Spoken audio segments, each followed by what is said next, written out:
What's up, guys? I just got back from court, and Sam Bankman-Fried was sentenced to 25 years in prison.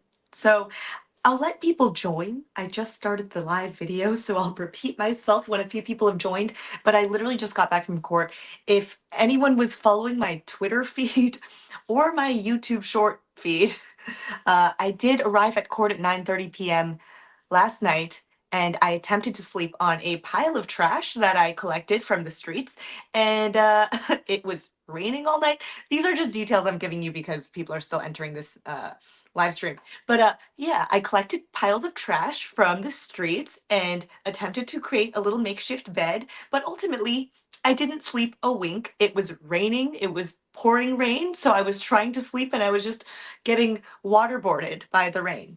Anyway, so Sam Bankman-Fried, homeless people style. So if you want to look that up, it is on my Twitter and it is on my YouTube in my shorts. Elon Musk responded to my video of me being like, I'm trying to sleep on a pile of trash with a fire emoji. So Elon Musk loves when your girl sleeps on a pile of trash. Anyway, okay, some people have joined. Okay, so I just got back from court, and in case you haven't heard, Sam Bankman-Fried was sentenced to 25 years in prison. He was Judge Lewis Kaplan also asked that he be sent to either a medium or a low security facility as close to the San Francisco Bay Area as possible, so that his family can visit him. And he also asked that Sam forfeit $11 billion as well. I don't quite know how that works because Sam certainly doesn't have $11 billion in his pocket. So I don't know if that was referring to assets he owns, real estate, etc. But still, all the real estate and assets he owns do not amount to $11 billion. So I'm not completely sure how that works. I will have to ask a lawyer about that. I will say this is the first criminal trial I have ever covered in my life. So I apologize that I don't know how all of these things completely work, but it's the end of an era. It's the end of a long saga. It's the end of this strange little detour in my life. So just the chapter's closing. But what do you guys think of a 25-year sentence for Sam Bankman-Fried? Because going into sentencing, I've said this before, and this is like a very controversial statement for some reason, especially in the United States, because I think in most European countries, like I've had Louis on, who's French, he said that a life sentence in France, for example, is a 20-year sentence. Um, Personally, I don't believe in life sentences, as in like someone literally in prison until the day they die for nonviolent criminals. I know that's a very touchy subject for some reason. Like for some reason, like this is a very controversial statement. To me, it is just like not just true about Sam Bankman-Fried. It just like seems just obviously true to me for any nonviolent criminal. This includes Alex Mashinsky, who I lost 250, oh my God, $250,000 to. I almost said millions because I've been talking about Sam Bankman-Fried numbers, who I lost $250,000 to and wanted to kill myself. I've talked openly about the fact that I wanted to kill myself after I lost all of that money to Alex Mashinsky. But even for Alex Mashinsky, after I lost all that money, my immediate gut reaction wasn't, I want to see the guy in prison for life. My immediate gut reaction was, can we claw back every fucking dime he's ever benefited? And can we take back his fucking Manhattan penthouse? Can I, like, my immediate reaction is, can I get as much fucking money back as humanly possible? Because that actually impacts my recovery and my just financial well-being going forward. Um, Obviously, anyone who commits fraud should be punished. So I've never argued that these guys shouldn't go to prison. I think that sometimes my saying that I don't believe in life sentences for non-violent criminals is sometimes misconstrued, and people are like, so you don't think they deserve punishment? I'm like, obviously, if you commit massive scale financial fraud, you should be punished and you should get a prison sentence. But I just don't believe in a life sentence for anyone nonviolent. Personally, I don't love our criminal justice system. I think that like the US has like the highest rates of incarceration anywhere in the world. And ultimately, I'm like, the people that I want to see imprisoned for life with taxpayer dollars going towards feeding and housing and clothing them until the day they literally die are pedophiles, murderers, rapists, etc., who I want off the streets for my safety and everyone else's safety. So for some reason, that's like a really controversial statement. But it is just how I feel, not just for Sam Bankman-Fried, but for any nonviolent criminal. And I know I'm gonna get some like really angry comments about that. But if you like think that's such an audacious, horrific statement to make. I'm kind of like, I don't know, maybe we fundamentally disagree on that ethically, and you're welcome to leave my channel at any time. I really don't mind. But to me, that's just like morally and ethically what I believe in, not specific to Sam Bankman Fried, but even for Alex Mashinsky, who I lost money to and actively hate as a human being. Like, Alex Mashinsky and I have personal beef. Like, we've had our personal interactions and I fucking hate the guy, but I still have never actually like hoped he got a life sentence. So I just blabbed for quite a bit. So let me read some comments.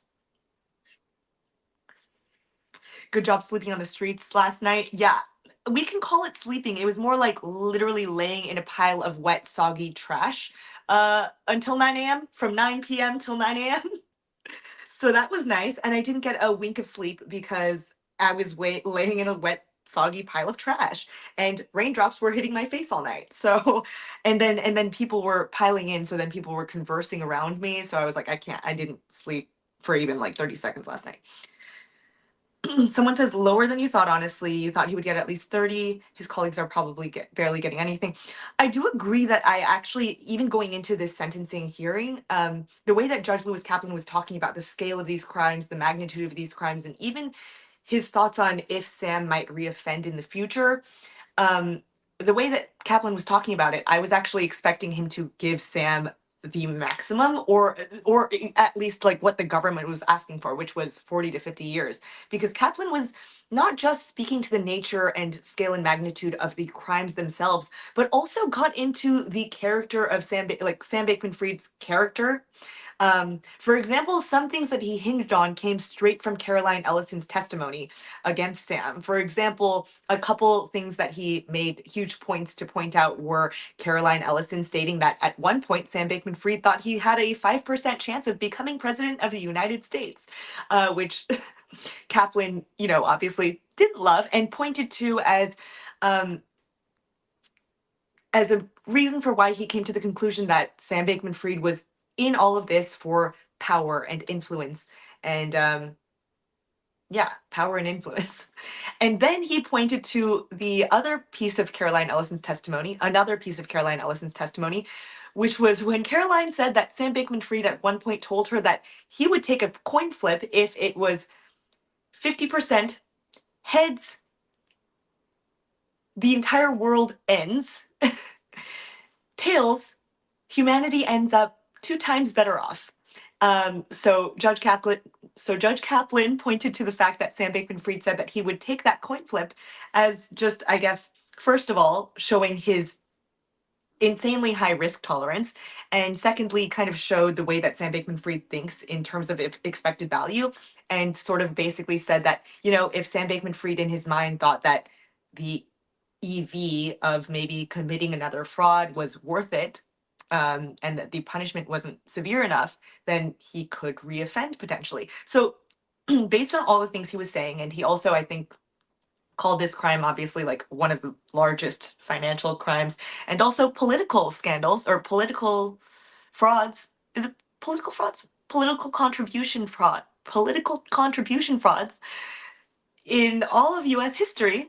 The way that he was framing all of this leading up to his final reveal of what he would give Sam Bankman Fried, the whole time I was like, oh, Sam is going to get 40 to 50. Sam's going to get 40 to 50. So I was actually a little shocked. God, I'm blabbing on. My brain is not fully functioning today, okay? I literally haven't slept. Someone says 25 seems about right. What's the restitution order? That's the restitution order. He was asked to forfeit $11 billion, but apparently there's a difference between restitution and remission. So the judge ordered against restitution and ordered in favor of remission, which I would have to read up on the legal difference between those things because I'm not a lawyer.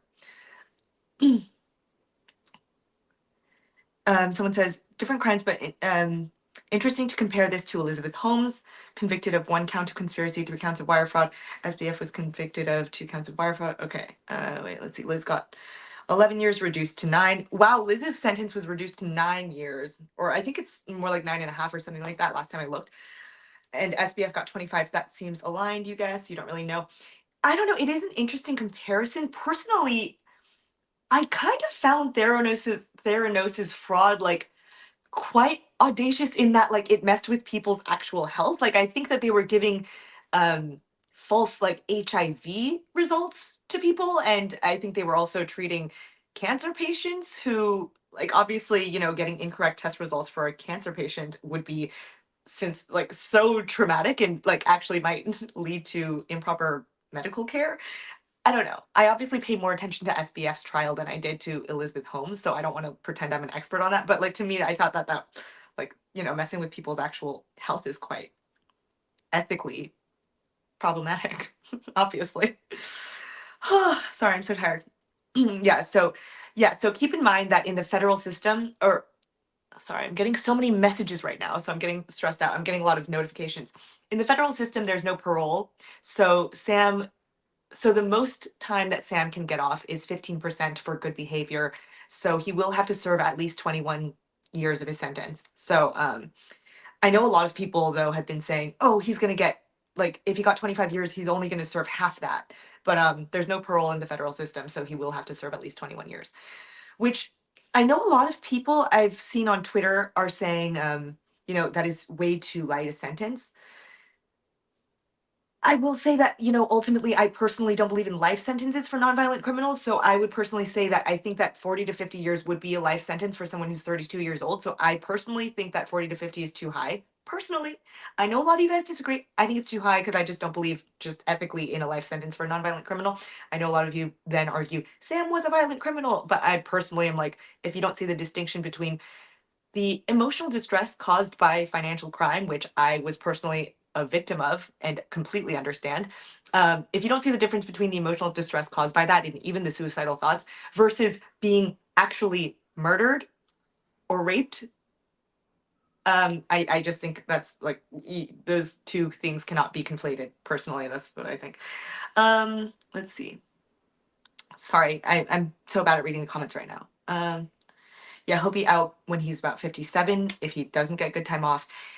If he gets 15% off, he'll be out a little bit earlier, but basically in his 50s. He'll be out in his 50s. In his 50s.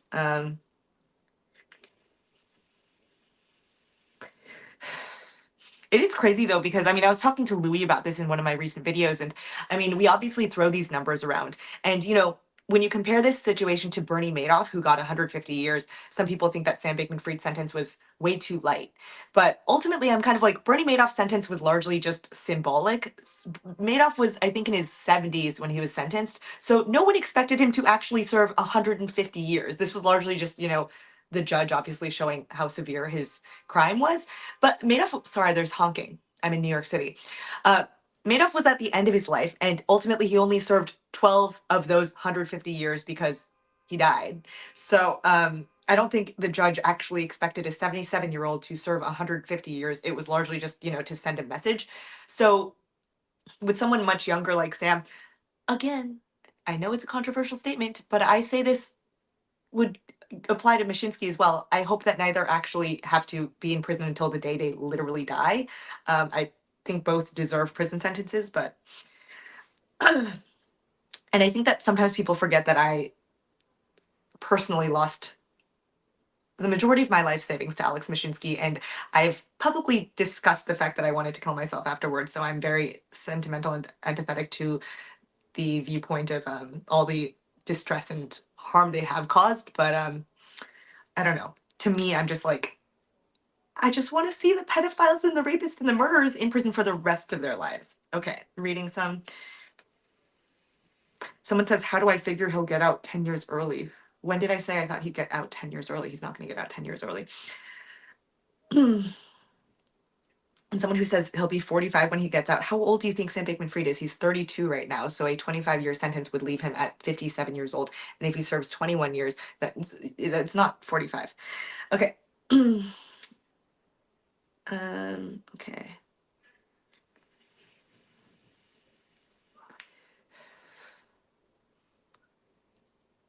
Reading comments.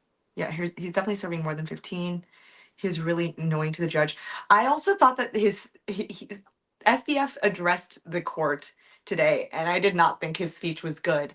In his speech, he basically was like, not, he was not taking I don't know. He apologized for his actions. He acknowledged the harm that he caused.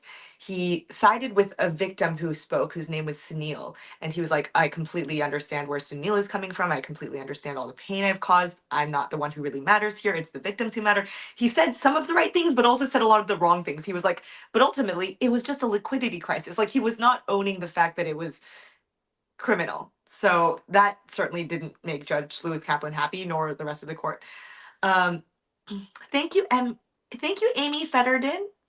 Do I think that if Sam hadn't declared bankruptcy, FTX US would have enough money today to build a new federal prison within the Palo Alto city limits? Huh, that's a funny question. I have no idea how much it costs to build a federal prison. Don't have that number off the top of my head. I'm sorry. But thank you for the question. I have no idea how much it would cost to build a federal prison. Can I quit? Let's see. Yeah, I really need to sleep. Someone's like, please sleep. I'm like, yeah, I need to sleep. Thank you, kid32888. Thank you so much. I really appreciate your guys' donations, by the way. Thank you so much for donations. I also have my donation links in the description box if you want to just directly Venmo me or Cash App me or anything like that. You obviously don't have to. I'm putting this content out for free, but I have spent the last, almost 2 years, or is it a year and a half? Over a year and a half of my life following this case, largely because I find it fascinating, but I've gone deep in this case. And, I don't work for a publication. I don't get paid any salary. So when I when I flew out to Sam's trial and I got an apartment in Manhattan, I have to pay for all of the expenses out of my own savings and out of my own pocket. And I went every single day to Sam's trial, and that was probably the most grueling thing I've ever done, just mentally and physically. And yeah, I flew myself out here. I paid for an apartment in Manhattan for over a month because I was expecting to cover Sam's second trial, which was scheduled to begin on March 8th. So I paid for this apartment starting a bit before March 8th till, after sentencing, because I wanted to cover this entire thing. But it was non-refundable, and Sam's second trial got canceled, so I didn't get to make all of those videos and cover the trial, but I did have to pay for the apartment. But yeah, so I really genuinely appreciate your guys' donations and super chats and Venmos and Cash Apps and whatever, because it does go towards supporting me and my coverage, because I literally make like nothing on YouTube, largely because I think I curse way too much for this algorithm. So YouTube like knocks me down every single time I post a video. So a lot of my videos I literally make like less than 20 bucks on YouTube ads. So I do have a couple of sponsors, and I have Aura linked in the description box. But anyway, I do really appreciate your donations. Okay, reading more comments.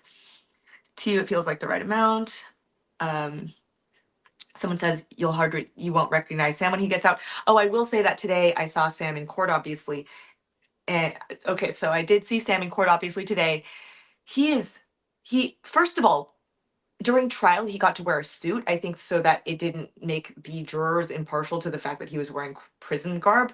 But since trial has ended and there were no jurors in the sentencing, Sam had to show up in what are called prison tans, according to my new friend G-Lock, ex-Blood Gang member G-Lock, and I've interviewed him on my YouTube channel. They're called prison tans. It literally looks like a potato sack. Like, it literally looks like Sam is wearing a potato sack. He's shackled. Um, it's crazy to see someone who was once a multi-billionaire now in, what looks like a prison potato sack and wearing shackles. It is just kind of a sight to behold. Um, Reading more comments. Elizabeth Holmes deserved longer. Yeah. Um, Yeah, Theranos is a mother to a newborn, which helped her sentencing. And yeah, unfair, but it helped her. Yeah, I'm sure that did help.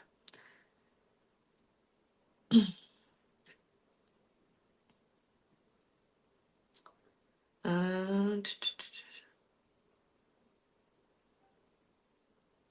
reading comments, reading comments. Did I sleep on the street? Yes. I didn't sleep. I just laid on the street in the wet rain all night and didn't sleep at all. 25 years is pretty much life. Yeah, I mean, it's close. I mean, so there are studies that show that, being in prison shortens your life expectancy, and some studies have shown that like for every year you're in prison, 2 years of your life 2 years of your life expectancy are cut short. Oh, thank you so much, Adam, for the Venmo. Um, I appreciate it, truly.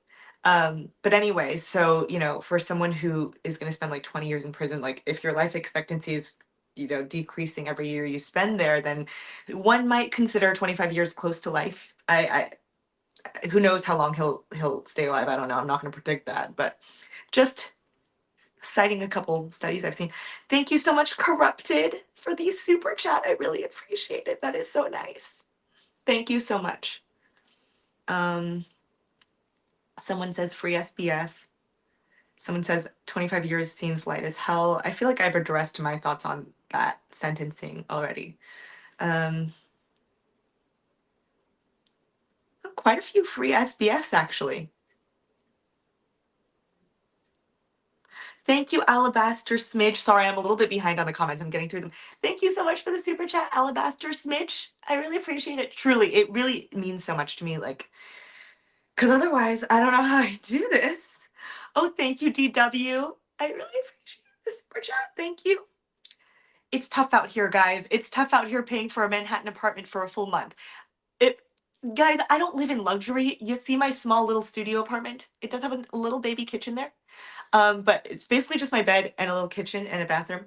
But I just really wanted to cover this. This is the end of an era. I've been, as I said to Louis in my last video, I am, I've been balls deep in this case. So, I had to come see the end.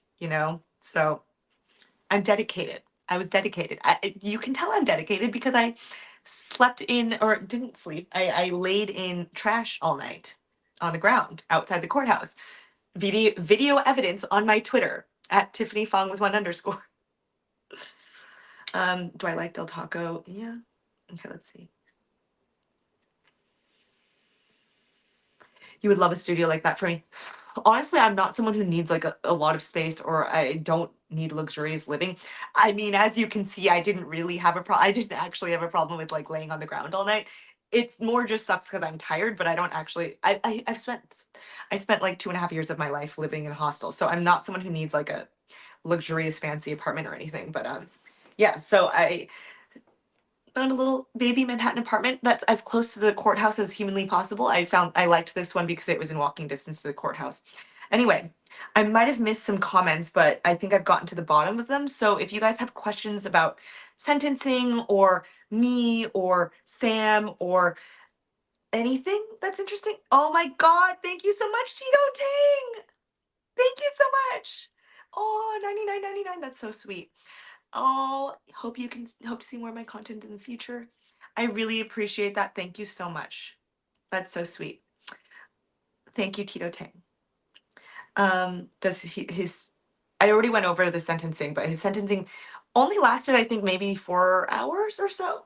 So it already happened. It was pretty fast. I honestly think that Judge Lewis Kaplan already had his mind made up going into this. Because yeah, and he basically sided with the government. So we started off the sentencing hearing with Judge Lewis Kaplan going over the total offense levels, and he went over, every point at which the government and Sam Bankman-Fried's defense were in disagreement. So I guess examples of this were, the government said that his total offense level should be increased because he perjured himself, for example, or witness tampered, for example. Sam's legal defense team obviously argued against that, saying he didn't perjure himself, he didn't witness tamper. So Judge Lewis Kaplan basically went through line by line and went, I side with the government on this. I also side with the government on this. He sided with the government on every single point for every increase in the total offense level. So that's how we started the sentencing hearing. That's part of why going into this from like, I don't know, 5-10 minutes into the sentencing hearing, I was like, Sam's gonna get life or 40 to 50 years. So throughout the sentencing hearing, Judge Lewis Kaplan just said more and more bad things about Sam Bankman-Fried. I don't think he said anything positive about him, like, well, at least Sam donated a lot of money. Like, he didn't say anything like, you can tell Sam is actually altruistic, though. Like, he didn't say anything like that. Everything was negative towards Sam. Obviously, I mean, the man was found guilty. But so I'm just saying that ultimately I was surprised that it wasn't a 40 to 50 year sentence. But again, going back to what I've said in the past, I personally wouldn't have supported a 40 to 50 year sentence because I think that that would basically be a life sentence for someone who's 32 years old. And again, I don't personally believe in life sentences for nonviolent criminals. Um, but I know a lot of people disagree. What is my normal job? Um, I made a bunch of online stores in the past, and some of them are still running, so it earns me some consistent income. Beyond that, I do rely on your guys' donations and support, and I also have a couple of sponsors. I might as well shout out my most ongoing. They're not paying me to shout them out in this video. I will just say that my most consistent ongoing sponsorship has been with aura.com/Tiffany. Aura.com/Tiffany. Maybe I should write that in the comments. Because I literally use Aura myself.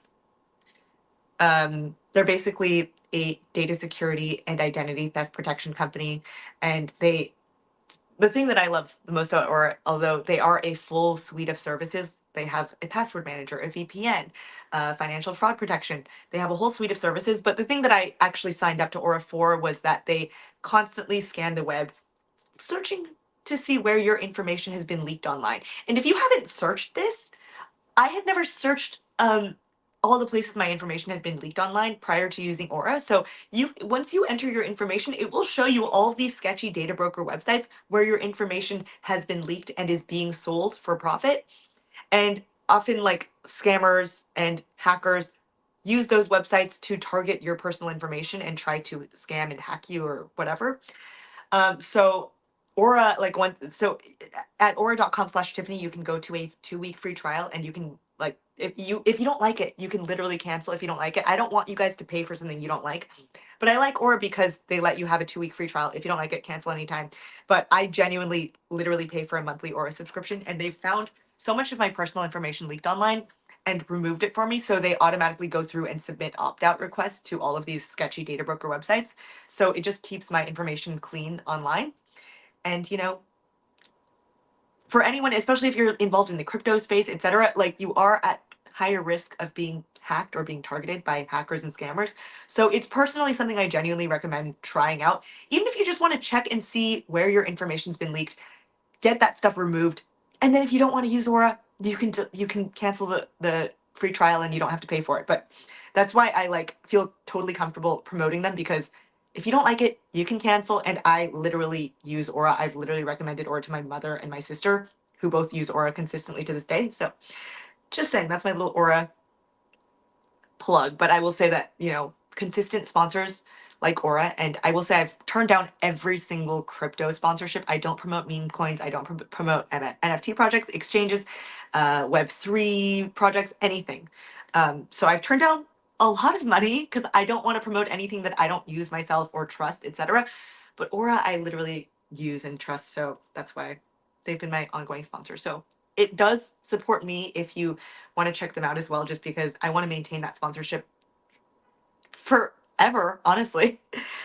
So I obviously, if no one signs up using my link, I assume that they don't want to work with me anymore. So if you want to use my Aura link, it's aura.com/Tiffany. Thank you so much, Glenn Finston, for the super chat. I really appreciate it. That is so sweet. Thank you. I really appreciate it. Thank you. Thank you, Glenn. Love you. Does Sam get out if one of his parents passes? I don't even know what that means. Thank you so much, Corrupted, for the second super chat. What's next for the others, Caroline, etc.? Do I know what they're facing and when? I actually don't know the exact dates they're being sentenced, but they should be sentenced quite shortly. I heard that like typically they're usually like everyone in one case is usually sentenced in a short time span. I should check up on that. I will ask someone close to the case when they're being sentenced. But from everyone I've spoken to and people who were federal prosecutors, I've heard that it's very likely that Caroline, Gary, Nishad will all get out scot-free. I've heard that it's very likely they'll get zero jail time, which to me, I mean, this is what's crazy about the criminal justice system. I'm not someone who would wish life sentences on any of them, but it is wild to me that someone like Sam, actually, he got 25 years, which isn't like it's still really long, but I was gonna say, someone like Sam who was facing 110 years is like the person that is targeted, but then anyone who cooperates against them, even if they were co-conspirators, can literally just rat and get out with zero jail time.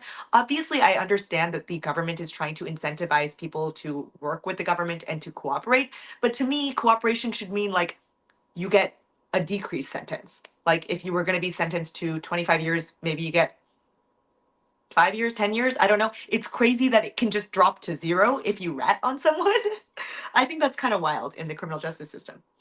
But yeah, so from everyone I've spoken to and from former federal prosecutors I've talked to, they think that it's very likely that Caroline, Gary, and Nishad get nothing.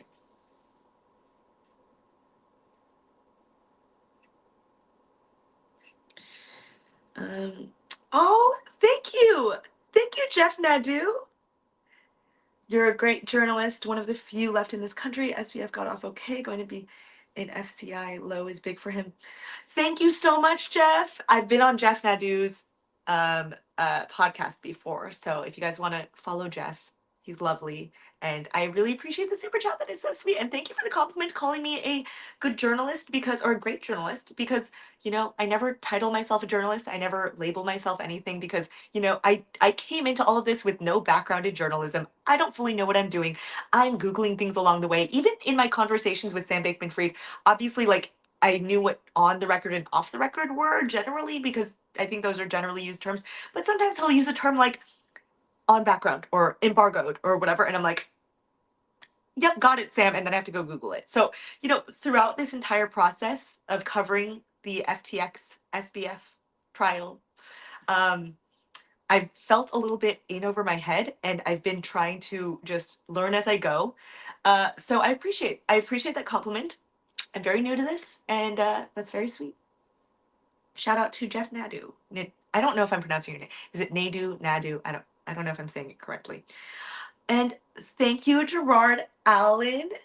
Hi, Princess. You are so dedicated. Love you. Thank you. Thank you. I truly have been so dedicated to this story because I honestly really found it fascinating from the beginning. I found it really interesting. I mean, as someone who was the victim of the Celsius fraud and I started my YouTube channel because I was covering Celsius. As someone who was already interested in the Celsius collapse, then the FTX collapse coming a few months after was even more grand and an even greater fall from grace for Sam himself. So I found that sort of psychologically interesting. And then getting the access I was able to get, I, I'm. It's bittersweet that it's over, just because I was so enthralled by this case and so personally involved, just to some degree. Like I, being able to talk to Sam over his house arrest, I obviously got to see him as a three-dimensional human being. And I've said before that, like, to some degree, I considered him a friend. Sometimes, sometimes not. It fluctuates. But like, you see someone, you talk to someone enough about difficult things like the prospect of life in prison. Oh, I just posted a clip of one of our house arrest conversations yesterday. But you start to see them as a three-dimensional person, and you start to get quite invested in what's going to happen to this person that I've spent so many hours speaking with. So I don't know if I'm going to find another case that I'm this emotionally and this emotionally invested in, but also just a case that's this big. I mean, this is probably the biggest financial fraud scandal since Madoff. So I don't know what's going to be interesting after this. Someone's going to commit a little $1 million fraud, and I'll just be like, that's nothing. I'm just kidding. I don't know. We'll see. We'll see. I don't know what the future has in store. Okay, reading. Okay. Adjusted Bunny, I don't know if you're sending like this many comments in a row, but this is a little bit much. And if you keep sending so many comments in a row, I am going to block you. Oh, Matthew Nugent. Thank you so much. You love Gene Borello telling him was getting life. Gene was the best interview regarding Sam. I'm glad you liked the Gene Borello interview. And, Jeff Nadu has actually interviewed Gene multiple times. So you can check out Jeff Nadu's channel too. But yeah, Gene and we talk pretty much every single day. So I'm like, next time we're in the same city, I'll have him on my channel again. And I actually saw Jean like a couple weeks ago in New York City. But yeah, next time we're in the same city, we'll do a real in-person sit-down interview because Jean is now one of my friends, and we talk very, very consistently. Shout out Jean. Sorry, going through comments.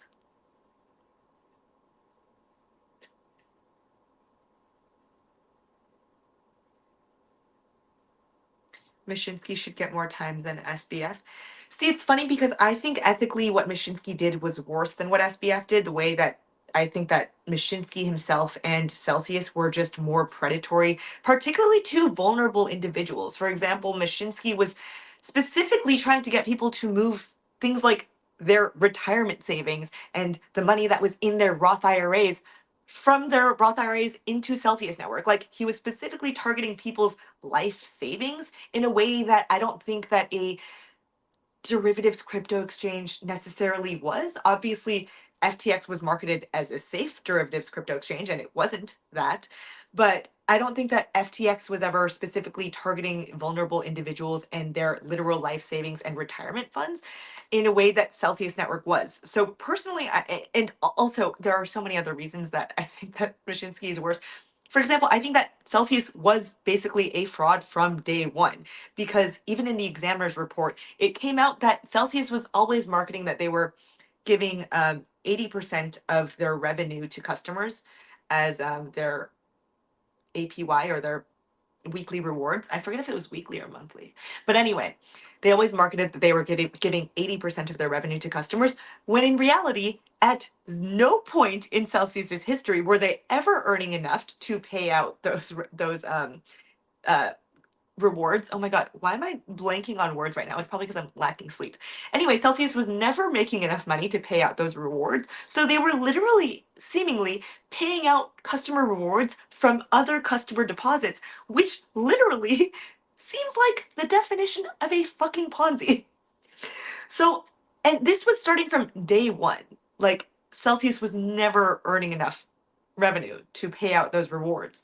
So, essentially, I think that Celsius was a fraud from literally inception, from literal day one. And that Alex Mashinsky was also more predatory as a person. And there's a whole host of other reasons that I think Alex Mashinsky is a shittier person. But I do think he'll probably get a lesser sentence than Sam Bankman-Fried, largely because the dollar amount is much smaller. And if you look at the sentencing guidelines, it seems like dollar amount plays like the largest role in sentencing. So I don't know. We'll see what happens. I don't want like, don't you don't have to quote me on that because Sam's trial is the first trial I've ever followed from like start to finish. First financial fraud case I've been super entrenched in. So I could be wrong, but I feel like Mashinsky's case is less high profile. Less people know who Alex Mashinsky and Celsius are. So I think the judge will probably have like less a reason to want to throw the book at Mashinsky. I am on YouTube and live. Someone says Coffeezilla has a wife and kids. When did it sound like I thought that he didn't? Thank you so much, Treble Magus. You are a joy to follow. You missed a great opportunity to follow Bang Energy bankruptcy. Check it out if it interests me. PM to discuss. I have not looked at Bang Energy bankruptcy, but if there's a lot of fraud involved, maybe I will. Thank you. Thank you so much for the super chat. I appreciate it. Christopher Cripps, thank you so much for the super chat. Good to see you. Learning by reading, listening to internet searching is how you learned Fed court stuff. Is SBF appealing? Yes, I'm pretty much positive that Sam will appeal. That is very in his character. Why does someone think that? Oh, did Coffeezilla just post a video with us, with me in it?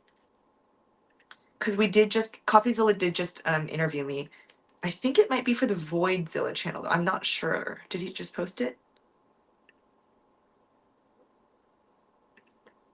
Am I in it? Am I in it? I don't think I'm in it. No, I don't think I'm in it. Why is everyone bringing up Coffeezilla right now? We did just chat, so I was like, did he post it already? Jesus, because we literally just got off right before I started this. But it was really quick. Okay, reading comments. Coffeezilla has a good take on this. Oh, I did repost Coffeezilla's commentary on sentencing. And Coffeezilla did agree in like the podcast that I reposted a clip of. It's in my shorts, but he was saying like he doesn't necessarily care that a judge throws the book at someone and puts them in prison for life. He was like, I want more fraud cases prosecuted rather than just like, I don't know. He was like, I don't really know if there's a drastic difference between Sam getting 20 years versus 100 years in terms of deterrence, but that he wants to see more fraudsters go to prison. Wait, why? Can you tell me why everyone is talking about Coffeezilla right now? Did he just post something with me in it? Why is there suddenly a bunch of talk about Coffeezilla? I'm just confused. Do I need to like search online for what's happening? Did he tag me in something? I'm so confused. Please let me know.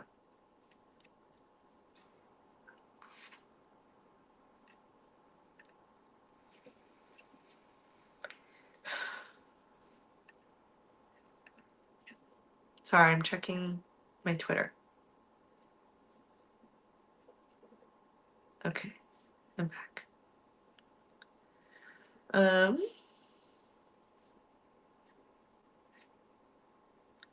Okay, Adjusted Bunny's getting annoying. Should I block him?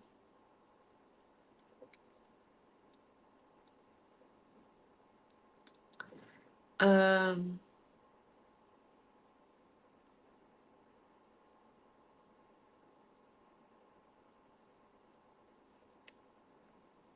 I did not talk to you, Tiff. You're super when did I say that I spoke with someone named Midge? Free Chili Castro? Who's Chili Castro? Aren't there some more FTX cases coming up? SBF's parents? I don't think his parents are going to be charged. I mean, I like since they haven't been indicted yet, I'd be kind of surprised now. I think that they got who they wanted. I think that the government wanted Sam Bankman-Fried and they got him. So I don't really expect there to be a bunch of other indictments, but I could be wrong. But that's what I've heard from like some conversations with other journalists. But granted, journalists aren't lawyers, so I don't know. Any other questions? Any other thoughts? Block the bunny guy? Yeah, I'll block him.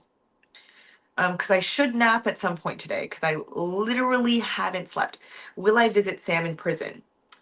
Sam and I have a tumultuous relationship. Sometimes we don't quite get along. I think I hurt his feelings sometimes with some of the things I say on my YouTube channel. But, you know, ultimately, like, I think of Sam as sort of a friend. We have a strange relationship, I guess. So I would love to visit Sam in prison. We'll see if he will let me. Sent from Heavens, thank you so much for the super chat. I really appreciate it. Shout out. Thank you. Thank you. Oh God, I haven't eaten a full meal today either. Oh my God, wait, what is the last thing I ate? I brought like beef jerky, chocolate, a bar of chocolate. Oh, I brought you know those Trader Joe's like can't like things of beans like in a pouch or lentils in a pouch, like Madras lentils. Okay, all I've eaten since 9:30 p.m. last night were a Trader Joe's pouch of Madras lentils, a bar of chocolate. I had a few bites of someone else's bacon, egg, and cheese. Beef jerky. That's not a lot of food. I need to eat. Shit, I need to eat. I'm starving and I'm exhausted. You're curious if it felt like the APY rewards were the cause of the downfall, but we see some platforms are still offering it and haven't had issues where they were. Well, Celsius specifically, I think, was trying to beat out other rewards. Like Celsius was trying to have higher rewards than BlockFi, for example. Sorry, I can't talk. I literally haven't slept. BlockFi or Voyager. So Celsius was constantly increasing their reward percentage even when it was completely unsustainable. So I think Celsius specifically was probably worse than other companies that offer APY. But obviously, after watching Celsius, Voyager, BlockFi all fucking collapse, I would not recommend you put money into something offering you APY personally. I mean, just to be safe. So I'm not vouching for any of these companies, but I do think Celsius was worse because they were just like it came out in the examiner report that they would literally just compare their APY with the APY of their competitors and just make sure that theirs was the highest, even if it was not sustainable for their like numbers. Um, but also, Celsius was just degenning with a lot of our money as well. Like Celsius was saying that they were just simply lending to trustworthy institutional investors, which was bullshit because they were literally buying fucking NFTs with our money. They were day trading. Like Alex Mashinsky had some ridiculous Bitcoin day trades where he was like buying some really high, selling it the next day really low, like panic selling like a little bitch. Like I'm like, Alex Mashinsky's a fucking idiot. But yeah, so they were doing a lot of other shit behind the scenes, but I also think it was problematic that they were literally just trying to constantly beat out the competition in terms of the like percentage APY they were offering. So that was just obviously unsustainable. And like they literally never made enough, like it came out in the examiner report that they literally never made enough revenue to pay out 80% of their revenue to customers, which was like part of their marketing. They said that they were paying out 80% of their revenue to customers in APY, which was just bullshit from day one. So Celsius is just a fucking disaster. Honestly, I think Celsius is a disaster more so than FTX, although obviously FTX was much larger scale, obviously had far more victims, so I'm not saying it's actually like worse in impact, but like I think the fraud at Celsius was like ethically more problematic almost. Reading comments.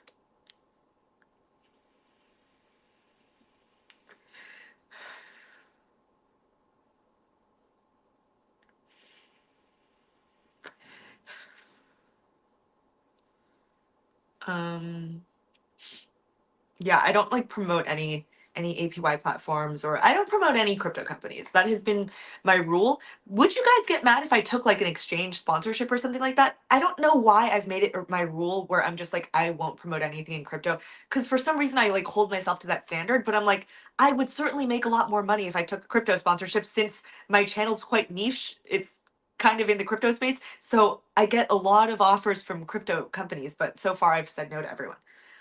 Um Yeah, they were literally degenning with customer funds.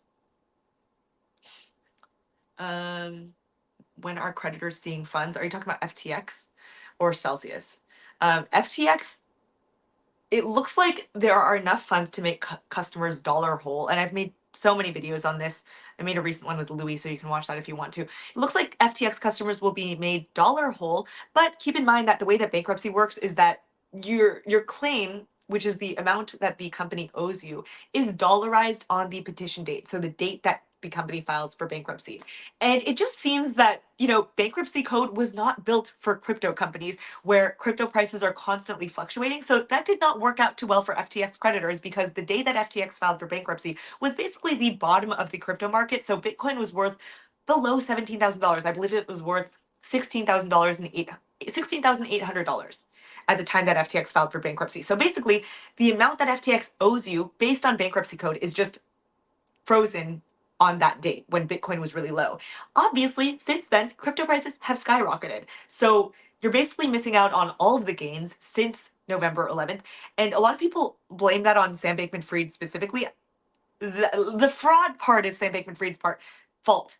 The way that the bankruptcy code works has nothing to do with Sam. Actually, like Sam, even actually today in sentencing, he was arguing like how the bankruptcy has been handled like horribly, and he wishes that customers could just get their crypto back. But that's not how bankruptcy works. So this is just the bankruptcy Chapter 11 team and the judge. I think Judge Dorsey is the FTX judge, but he's basically ruled that like they're not going to depart from normal bankruptcy code in that like claims are going to be dollarized on that low date at the low point of the market, and that's what FTX technically owes you. And it seems really difficult or nearly impossible to argue for customers to get more than 100% of that claim value, if that makes any sense.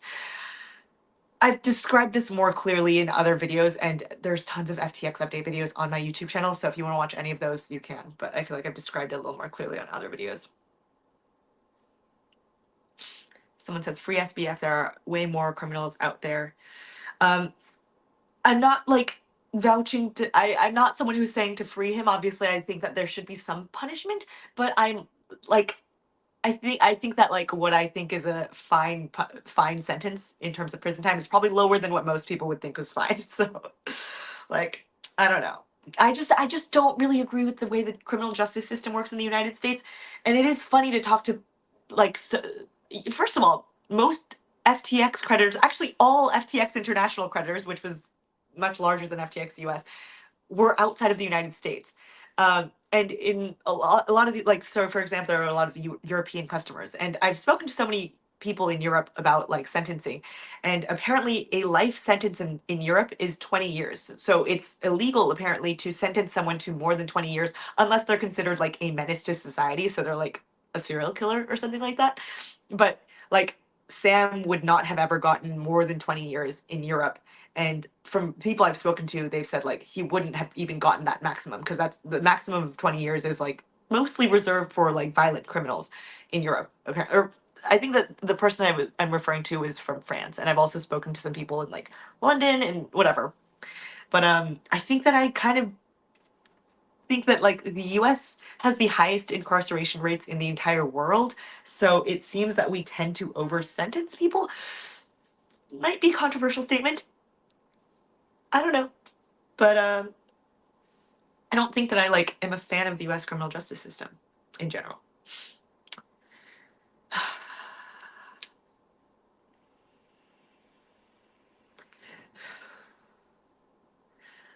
Part of you was expecting the Madoff standard in sentencing respect on declining crypto sponsorships. See, but the Madoff standard, I just don't like. I don't think there's an example that would come close to Madoff. And I think that Madoff's sentence was genuinely like symbolic because Madoff was sentenced when he was over 70 years old. So no one, like the judge was not expecting him to serve a 150-year sentence. Ultimately, he served 12 years because he was like at the end of his life. So he literally died within 12 years of his sentence. So I don't know, like I personally don't think that the 150-year Madoff sentence is necessarily comparable to someone who's much younger who actually like if they were sentenced to 150 years would actually live a full like 40, 50 years in prison. Madoff literally only had to live through 12 years of prison. Does that make sense?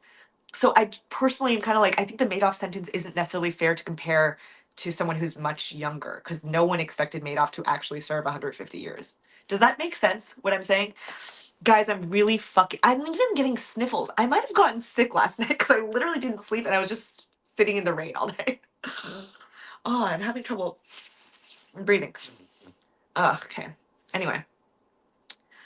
I should write a book on it and see if it gets picked up. Yeah, some book publishers have approached me. I don't know. I have to think through if I feel like ethically fine with that. Like if I wrote a book on Sam, since like, I luckily was able to get so much access to Sam during his house arrest, etc. If I didn't run past him like, hey, would you be okay with me writing a book on all of our fucking conversations over the past year and a half?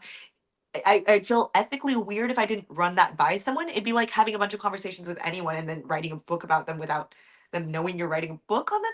So I kind of would want to run that by Sam if I was going to write a book on Sam, if that makes sense. So it's not something I'm currently pursuing, but I've been offered like, or I've been approached by some book agents and stuff.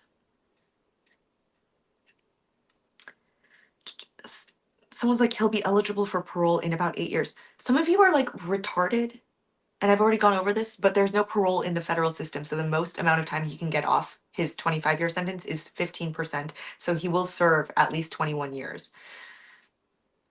Like there's literally still people like I feel like even yesterday there were still people who were like, Sam's not gonna get any prison time because he donated to Democrats. I'm like, some of you people are like delusional, like the way that you think this works.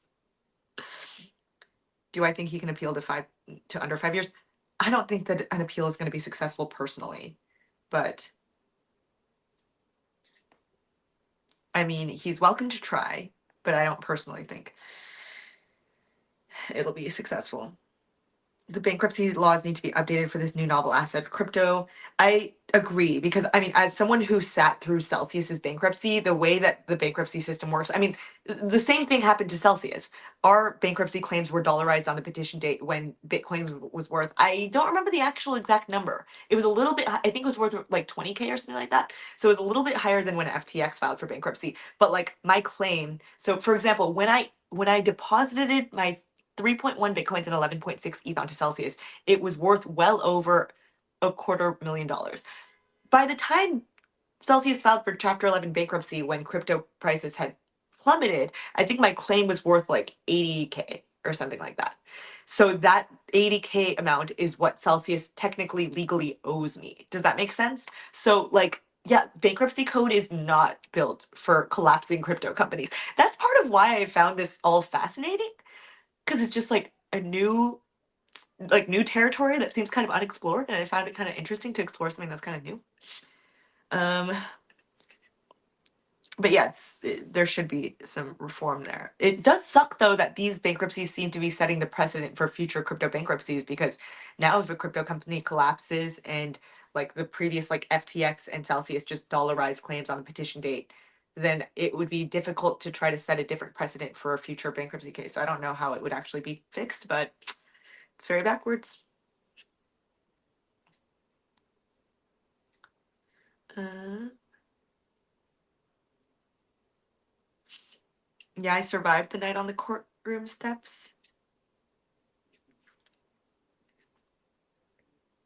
Okay, people are saying my explanations made sense about Madoff. What kind of prison is SBF going to? I've said this before, but Judge Kaplan, I do think that this was, I guess, nice of Judge Kaplan that he requested that Sam be sent to a medium or a low security prison, which is, I think that Sam would probably literally fucking get his ass beat in a max security prison with like literal like serial killers. Do you know what I mean? So personally, I'm glad that he's not going to be like killed or I don't know, who knows, he could be killed or raped. I don't know what's going to happen in prison, but like I don't think he should be in a maximum security with literal murderers and serial killers and rapists or whatever the fuck. So and Judge Kaplan did note that Sam certainly does have autism. I guess this was the one point he conceded on, actually. He did note that Sam does have autism. He even I think said like it's abundantly clear to me or something along those lines, where he cited the letters that came into the court talking about Sam's autism, and Judge Kaplan was like, yeah, I mean it's indisputable. Like he was like, he's obvious. He was talking about his Sam's awkwardness. He was like, yeah, he's an awkward guy and he certainly has a lot of behaviors that are very off-putting. So he did note that Sam's safety would be at risk in a maximum security prison, so that's why he did call for a medium or a minimum security. Sorry, I'm a little bit behind on the comments. Whew. There's a lot of commenters today. It's a big day, guys. Which prison? It's up to the BOP. Yeah. So Kaplan also did recommend, and I said this earlier, he did recommend a prison as close to the San Francisco Bay Area as possible because that's where his family lives, so that he can get visits from his family. And I think that's fair. First of all, this is another thing. Like, as much as Barbara Fried and I, hold on, Barbara Fried and I have our personal problems. If you haven't watched my YouTube video, I have a YouTube video on this. But Barbara Fried fucking hates me. She has made known to me that she fucking hates me. We had an altercation or we had a little confrontation during trial at the courthouse. There's a YouTube video on this on my YouTube channel if you want to look it up. But as much as I personally don't get along with Sam Bankman-Fried's parents and know that most people fucking hate them and think they should be in prison, I will say that like I don't think there's anything worse than losing your child, whether it be to death or like a prison sentence that will outlive you. Like Barbara and Joe are, I believe, in their late 60s or early 70s. So Sam Bankman-Fried being in prison for 25 years or at minimum 21 years means that they will never see their son free for the rest of their lives. So as much as I dislike Sam's parents as much as anyone, I will say that like just on a human level that I can't imagine what you must be going through as a parent to know that you are going to die before your son is going to be let out of prison. Like that must be really difficult. So I do on a human level feel a little bit bad for them as much as I fucking hate them as much as the next person. And like on a personal level, Barbara and I have literally like Barbara made clear that she hates me too. So this does not come from any like personal ties to them. I just like on a human level, I today actually I was sitting right behind Barbara and Joe, like literally in the row right behind them, and it was like kind of tragic to see like both of them like head in their hands, and like Joe had his hands over his ears, and like it was kind of sad to see someone just in front of you reacting that way and watching your son get sentenced to like a sentence which means they will never see you free for the rest of their lives. I don't know. It was a little bit sad to see. And if you have a problem with me having a human emotion to someone else's human emotions, then like you can leave my YouTube channel. Because ultimately, like I feel like I'm just trying to be honest on my YouTube channel, and I know that some things might upset some people, but like there are things I've said like at various points I kind of considered Sam Bankman-Fried a friend. How genuine was our friendship? To what degree was he trying to use me for good press? And to what degree like did I kind of just want to get a scoop? We have a weird relationship, but like, you know, we've had like a lot of conversations, a lot of long conversations. I've whined to Sam about boys I'm dating. I've whined to Sam about my depression. Uh, and Sam has talked to me about all of his many things going on. So, you know, Sam has listened to me through some of my whining. I've listened to Sam through some of his whining. So, at some points I would consider Sam a friend. I don't know how genuine our friendship was. I don't know if Sam considers me a friend, but I will say that like I'm human and I'm quite an empathetic person. I think I can sit down with anyone and empathize with them and have a normal human conversation with them. If you haven't noticed on my YouTube channel, I've been interviewing blood gang members, ex-mafia enforcers, Ray Trapani, who is the other crypto criminal on that Bitcoin documentary on Netflix. I could sit down with anyone and like empathize with them and have a normal conversation with them. So if anyone gets really upset that I had human conversations with Sam, then sorry, you can leave. Yeah, max security would be nuts. Sorry.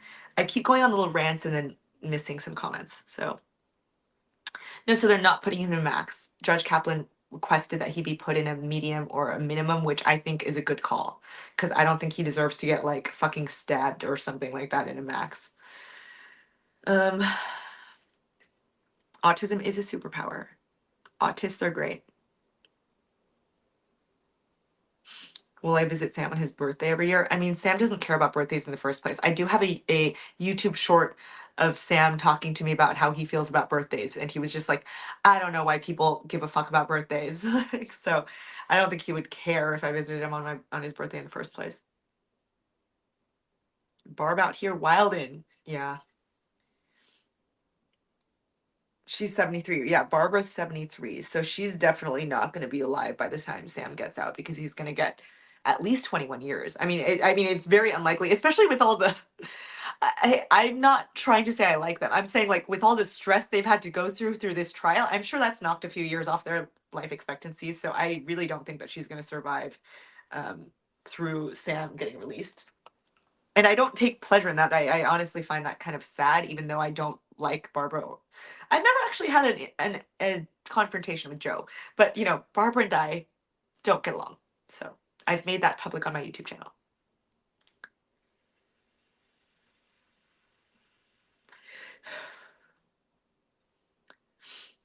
Is there someone keeps commenting, is there a possibility he could only serve 8 years max than parole? No, there's literally no possibility. I've addressed this before, but there's no parole in the federal system. So the most time he can get off is 15% of 25 years. So that would still be over 21 years, but there's no parole in the federal system. So he can't get 8 years.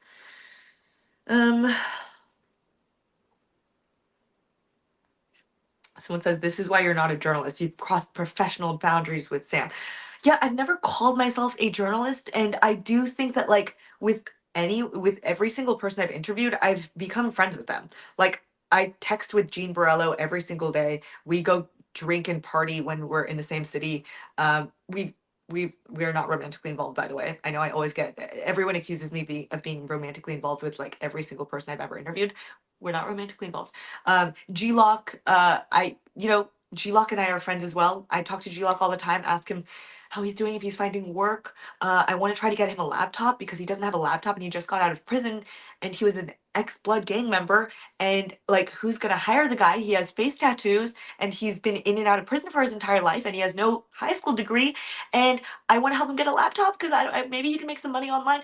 I get way too invested with the people that I interview. I do end up considering them friends. I do care about how they do in life. And I think that typically journalists try to keep a lot of distance from their sources, or like they wouldn't like, they don't want to get too cozy with their sources or become too friendly with their sources.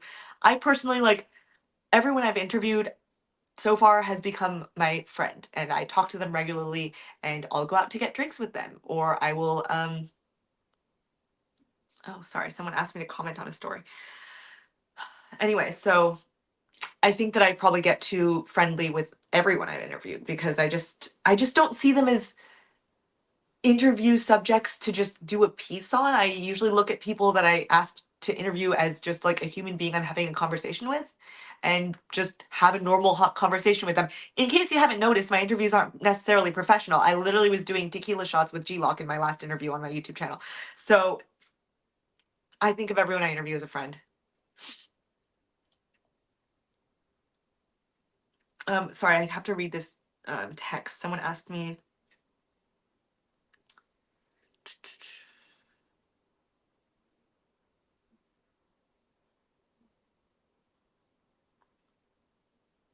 Okay, I'll read it later. He asked me for commentary on an article, and then I didn't respond in time, and he was like, "Okay, the article's out." Anyways, um, you wonder how much Sam's chronic depression played into his inability to empathize. That can happen if it's super bad. Yeah, I think that they all might just be part and parcel with each other, though. Like, I just feel like he has a limited emotional range, so he doesn't feel any highs. He feels no positive emotion, so he says. I don't know if that's true. I'm kind of like, you certainly feel some, joy. You certainly have felt some pleasure. I don't know if it's necessarily as much pleasure or joy as other people feel, but he says he doesn't feel any positive emotion, but he only feels negative emotion, but not worse than, an average person would feel it. So like, I don't think he has extreme low mood swings, but so I think that that comes part and parcel with maybe like a lack of empathy. I don't want to label him anything. I know that like maybe some of those traits might align with autism. Those traits might also align with things like sociopathy, or a lot of those, cluster B personality types like sociopathy or narcissism or psychopathy. I don't want to label him any of those things. I don't think he fits squarely into any of those definitions. It might be a little mixture of all of those things, or he might be like on a sliding scale of any of those things. He might be somewhere on the spectrum. But yeah, I don't know. Um, Oh, thank you, Shamos, for the super chat. Nice work sleeping in the rain. Thank you. It was really hard. I'm really exhausted and I still haven't slept. So I keep saying sleeping in the rain, but I more mean laying on wet trash in the rain, in the cold, outside of the courthouse. I didn't actually sleep, but thank you so much. I appreciate it, Shamos. Shout out. Oh, someone just asked if I don't, I think I have, do I think he has NPD narcissism? I just addressed that. So I don't think he fits squarely into any of them, and I do think that he does actually feel some empathy. Um,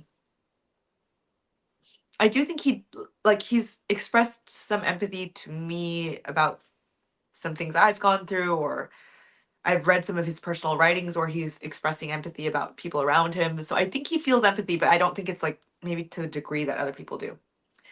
But I mean, who knows? That could be on this like some sliding scale of one of those cluster B personality types, but I don't want to label him. Because I'm not a therapist, and I'm not like, I don't feel equipped to label anyone anything. I should work with Copyzilla. Copyzilla just interviewed me.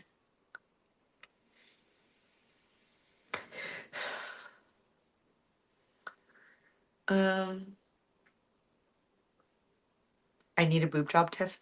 I actually just don't show my boobs very much because I try not to be a little whore, but I actually have a good size boobs, so I'm fine. I don't need a boob job. Um, I mean, I think that there are some articles that have posted boob photos of me, and I didn't find them very tasteful, but I do have a D cup, so I don't need a boob job. Anyway, um, do I think Sam likes me as more than a friend?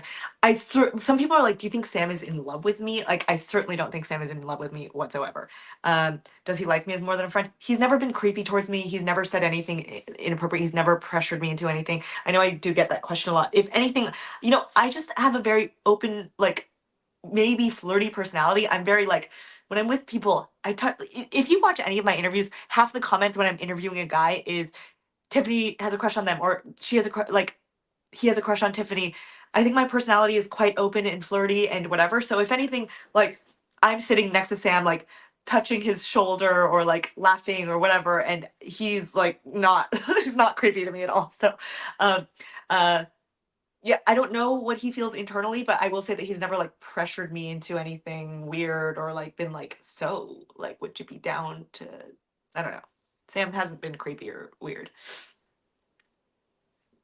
He's always been really respectful. It's a new breed of journalism. Shout out. I honestly find it more interesting than like normal journalism because I first of all, I don't look at anyone that I'm interviewing as just like a source, but I also think that you generally talk about more in-depth, interesting topics when you are talking to a friend than you would if I was just a journalist with a pre-written list of questions I wanted to ask someone personally. Maybe other people don't agree, and maybe you find my conversations and interviews with people boring, which you can, and I'm not a professional at this, but like I personally like enjoy having real conversations with people rather than like coming to someone with like a pre-written list and looking at them as just like a subject for an article or something like that. Why is everyone bringing up coffee today? I did he post something that I'm in? I've been in CoffeeZilla videos before, like in the past, but I'm just confused.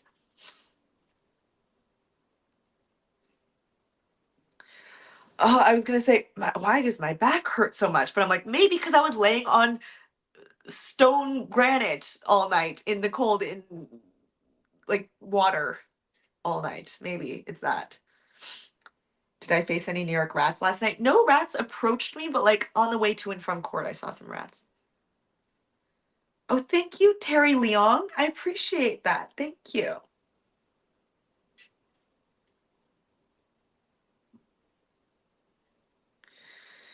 Um, thank you. Oh, it's for sleeping outside the courthouse. Thank you so much. That's so sweet. I appreciate that, Terry.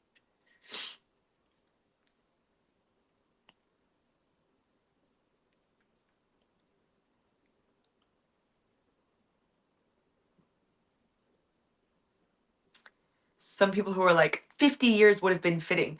You're asking for a life sentence, so you think a life sentence would be fitting? Like to me, I see in the same way that Bernie Madoff, there would be no distinction between giving Bernie Madoff a 20-year sentence versus giving him a 150-year sentence because both are life sentences. Bernie Madoff was never expected to live out a 150-year sentence. So to me, Bernie literally only served 12 years of his 150-year sentence because he died. So no like the judge did not expect Bernie to serve 150 years. So to me, saying that Sam Bankman-Fried deserves a 50-year sentence, which is a life sentence because Sam Bankman-Fried is already 32 years old, the average life expectancy is 77. And there are studies that show that for every year of prison you spend, your life expectancy decreases by 2 years. So, with given those factors, if you think that he deserves a 50-year sentence, you are asking for a life sentence. And if you want that, then I see no difference between giving him a 50-year sentence versus a 150-year, 200. So, do you think he deserves all of those things? Because personally, I think that he deserves to see the light of day at some point in his life. And hopefully, he comes out having thought through all of his actions. I certainly think that 25 years is quite a long time. Um, But anyway, anyone who argues that he deserves 50 years, I'm kind of like, so then would you also be okay with him getting 150 years, 200 years? Because those are essentially the same thing because he'd be dead. Um,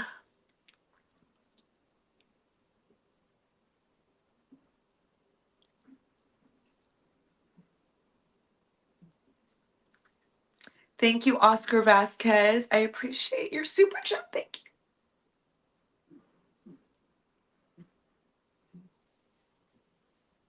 Love my YouTube channel. Keep killing it. Thank you, Oscar. I appreciate that so much. Um, Ross got 2 life sentences plus 40 years. I know. I think that's insane. Free Ross. I responded to Ross. It was Ross Ulbricht's birthday today or yesterday. Oh my God. Did I even say his name correctly?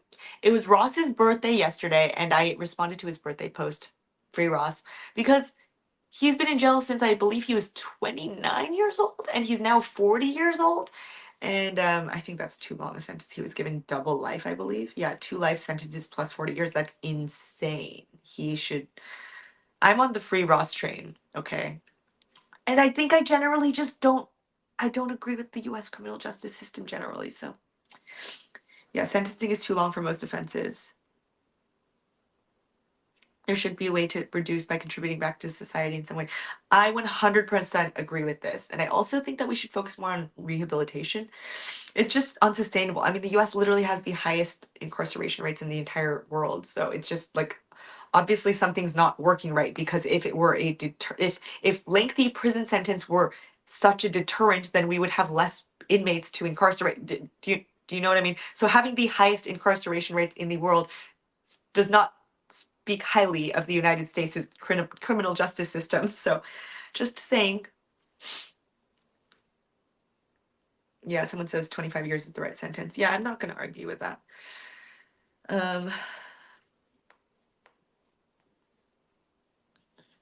Someone's like, he should have gotten 30.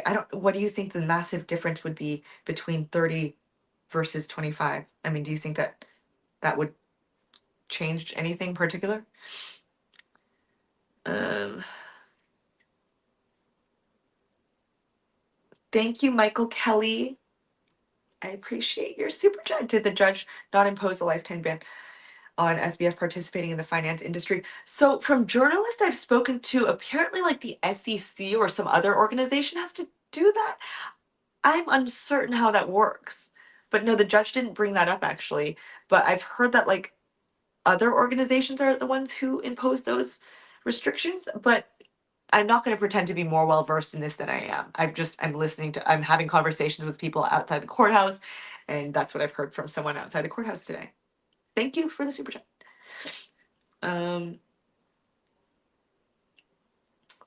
Yeah, someone says 25 years seems too much for me as a non-US person. I mean, that's what's crazy to me. I mean, the distinction is so wild that like in most Europeans I've spoken to have been like he would not get anywhere near 25 years. He would never get over 20 years. It is crazy that there's such a disparity between the way that Europe sentences. I don't know where you're from, but most of the people I've spoken to are in Europe. Sentences criminals versus how the US sentences criminals, and I think that generally the US imposes overly harsh sentences. I would say the same for like drugs, and I wouldn't say the same for pedophiles though. There are so many examples of pedophiles who get out in like 15 years, lower than Sam. Like, I mean, I just bring this one up because I think it was a high profile pedophile. But Jared Fogle, the Subway guy, he had 14 child victims. This was ongoing for years and years, that he was just a serial repeat rapist of children, pedophile, and he got 15 years in prison. Just only 15 years in prison. So to me, it's wild that like there are pedophiles who didn't just, commit one offense, but 14 child victims, and he gets 15 years, and Sam Bankman-Fried got 10 years more than that. Like, I think that's kind of crazy personally. But yeah, either way, I do think the US generally sentences too harshly, other than on pedophiles. Or maybe I also murderers as well. I was actually talking to some U.S. court marshals today in line, and they were talking about like they were saying like I've sat through thousands of cases. I've seen countless murderers get out in less than 20 years, in under 15 years sometimes. And then so one of the marshals was saying like, so I don't think Sam deserves more than like these murderers I see getting less than 20 years. I think that's kind of crazy.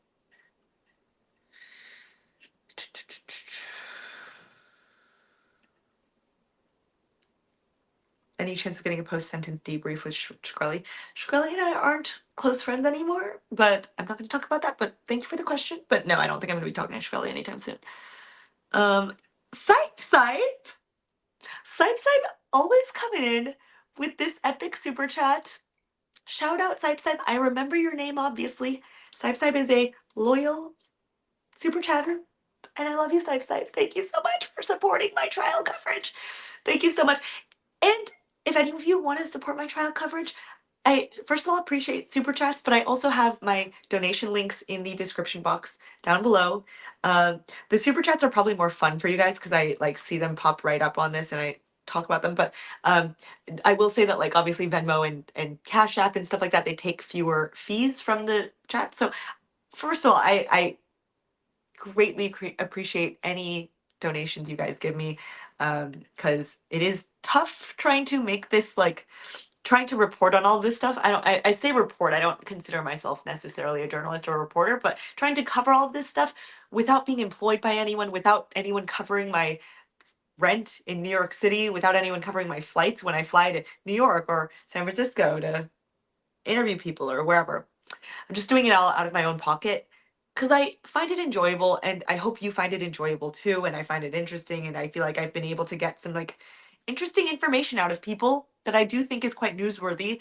And like I'm not calling myself a journalist or anything like that, but I do think I've gotten some good scoops. And it's without any help from an employer. So I do genuinely appreciate anyone who supports my coverage and my videos in general. I know sometimes I'm just a silly goose and I'm not posting really serious, hard hitting news, but I genuinely appreciate your support. Sorry, my devices are dying because I haven't charged my phone since court. I might have to get off soon too because I'm just fucking exhausted. I literally haven't slept a wink, like literally not even a blue. Oh, thank you so much, Glenn Epis, for the PayPal. Thank you for the donation. I really appreciate it. I really, really do appreciate it. Like it's honestly like I think I spend more money covering these things than I earn, honestly. Because I don't accept crypto sponsorships or I don't expect sponsorships from any crypto companies. So I turn down most of the sponsorships that I'm offered. Thank you, David Moore, for the super chat. I appreciate it. So I turned down most of the sponsorships I'm offered. And rent in Manhattan is not cheap, and flights going back and forth across the country are not cheap. So I honestly think I've probably lost more money covering these things than I've gained. But I honestly find them interesting, and I feel like I've got myself into like this unique position to have gained access to interesting people with interesting angles and people like Sam who is at the helm of one of the largest financial fraud scandals in history. I do feel like in a unique and special position to be able to like share some information and to have gotten to that position. So like I want to get this information since I feel like I'm in this position and it's like this has been a historic case. Um, so I haven't been like just doing this because I think I'm gonna get rich off of it. But it really helps support my ability to continue doing this stuff um, when you guys support me. So I really, really, truly, truly appreciate it because I don't get a salary. No one's fly. Like I'm so jealous when I go talk to these journalists. Oh my god, this isn't actually that annoying, but like I was sitting outside the courthouse from 9:30 p.m. starting at 9:30 p.m. All the Wall Street, the someone at The Verge, I think someone at Bloomberg, someone at Business Insider, they hired line sitters, so they got to sleep all night, and they just because they're fucking, their employers pay for a line sitter, so these companies hired people to sit outside for them, and then they could just swoop in once it was time to enter the courtroom. So they got to get full night's sleep while I was sitting outside in the rain and cold all day because no one is. I'm not employed. So no one's paying for my line sitter. Apparently they're like $60 an hour, some of the companies. I'm like, yeah, I'll just do it myself. But yeah, I'm a little jealous they got to sleep in. Anyway, thank you so much, Michael Davis, for the super chat. I appreciate you. Thank you. I really appreciate you guys. How does anyone know how we can see his speech? Is that public? You're never gonna hear like a recording of it, but like I can try to make a YouTube video covering what he said in his speech if you want.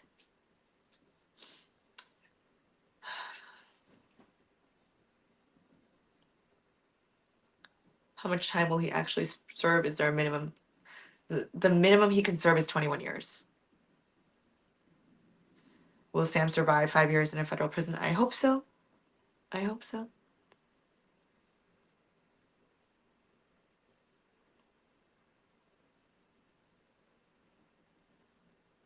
Why do you keep bringing up Julian Assange? I literally don't know anything. I have not followed Julian Assange's case.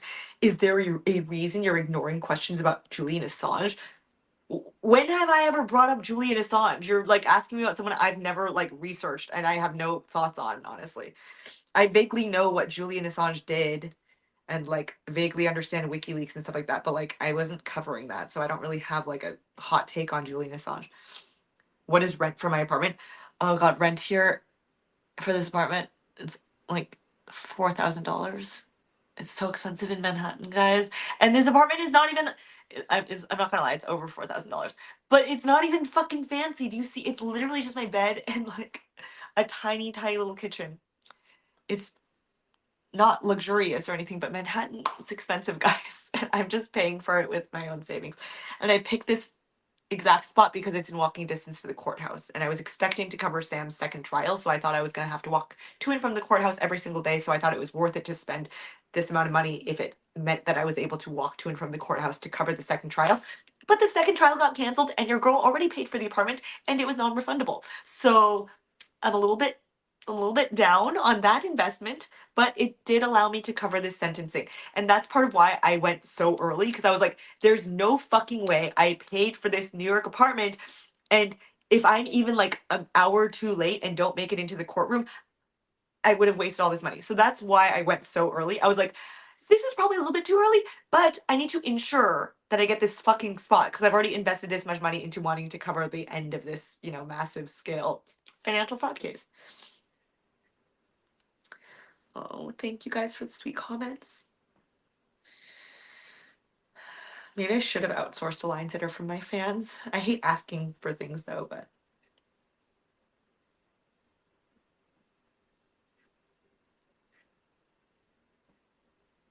I know it's insane. Oh, I'm just seeing all the comments about how insane that is. Yeah. I mean, I don't live here, guys. I literally got this apartment specifically because it's in walking distance to the SDNY federal courthouse, and Sam Bankman-Fried was scheduled to have a second trial beginning on March 8th.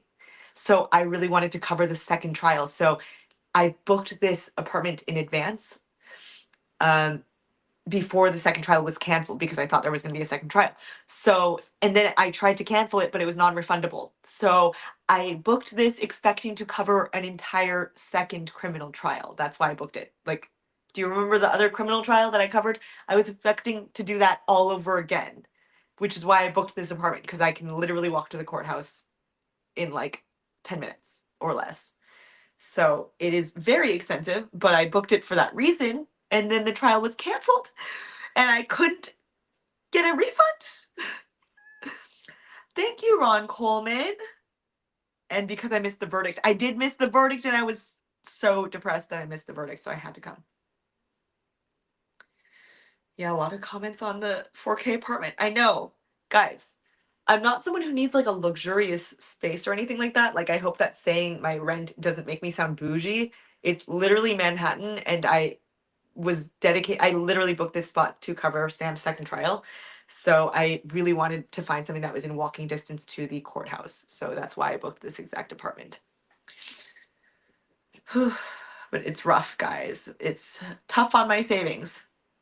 So I appreciate all your guys' donations again. I appreciate you. And I will I be covering Alex M's trial? I've heard it's getting moved or got moved from September to January. I don't know if that's true. I should check that. I should check up on that. But I will try. I mean, you guys are like, are you covering it? It's like if it makes financial sense for me to cover it, I will. So like before the first trial, I was able to secure a sponsor who like I was able to secure an additional sponsors for that specific time period, so that helped me cover my expenses. I haven't currently secured someone to like a company to sponsor, and it also when I get a sponsor, that doesn't mean they're like just covering everything I do in New York or anything like that. It's just like some additional income for a short period of time so that I can pay for this apartment. So if I'm able to have enough money or secure enough sponsorships around that time, then I will cover Alex's second trial. And Sam's trial was easier to like sort of pitch to sponsors to be like, do you want to sponsor my coverage of Sam's trial? Because FTX's fraud case and Sam Bankman-Fried, this was like one of the most large scale, high profile financial fraud cases. So I hope that a company would be interested in, like a company I trust would be interested in covering or sponsoring my Mashinsky coverage, but it might be a little bit of a tougher sell than SBF, but we will see. I'll try. Okay. Anyway, do I have any plans on working as a reporter for a company? No, I would never work for anybody. I love being able to say whatever the fuck I want, curse whenever I want, do a video on whatever I want. Like, I don't have to be assigned a topic or sent out to cover some story that I don't give a fuck about. Oh, I will say that my upcoming interview I'm having is that, and who knows if he's gonna stick to his word, but Suzu actually asked me to interview him. Suzu, the founder of 3AC, which I guess the collapse of 3AC led to the collapse of a lot of other crypto companies, and that might be one of the first dominoes in the row. Dominoes in the row. I don't know. Anyway, so if any of you guys have questions that you'd want to ask Suzu, then leave them. Actually, I might get off this soon because I really need a nap. But if you have any questions that you'd want to ask Suzu, then DM them to me on Twitter, or maybe I'll make a YouTube community post or something. I'll try to figure something out. But yeah, Suzu asked me to interview him. It's kind of cool. I'm just collecting all of the crypto fraudsters. Um, so I don't know. Like we haven't set a date. He's obviously not in the United States, and he wanted to do it in person. So we'll see where he is, or if he's incarcerated by the time we get around to this. We were thinking maybe May. Gotta catch them all. Gotta catch them all. I'm catching them all, baby. I am collecting criminals. I'm collecting all the criminals.